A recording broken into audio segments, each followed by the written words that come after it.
Had a medical device that broke, leaving fragments everywhere, which set off a connective tissue disorder that started deteriorating my joints. Holy crap! A documentary out Friday on Netflix investigates medical device approvals and use in the United States. One of the devices profiled is the Essure sterilization coil. I've done several stories on Essure and the E-Sisters, a patient advocacy group that's been lobbying the Food and Drug Administration to recall the product for 7 years. The FDA did give the Essure device what's called a black box warning designation in 2016. It is the highest level of warning and requires the manufacturer to put the serious complications and risks on the packaging in a big black box in bold.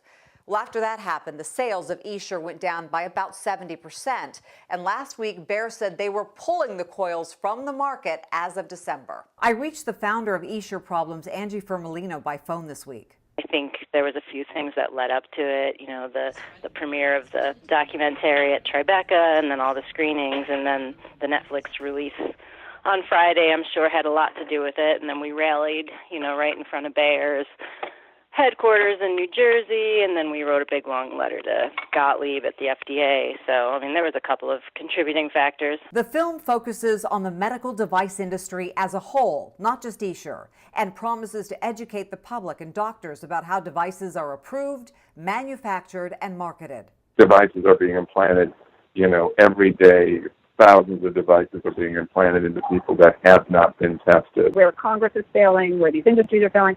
And so I think it's that combination. You know, you're drawn into the stories, but then you're also, oh, well, that's interesting. Oh, I didn't know that. There are now 16,000 lawsuits involving Essure from women who say they were made ill, injured, or irreparably harmed by the coils. Fermalino and the rest of the E-Sisters say they will now focus their attention on pressuring the FDA, doctors, and Bayer for a removal protocol for Essure. And we actually noticed some doctors now just popping up on Twitter advertising Essure removal.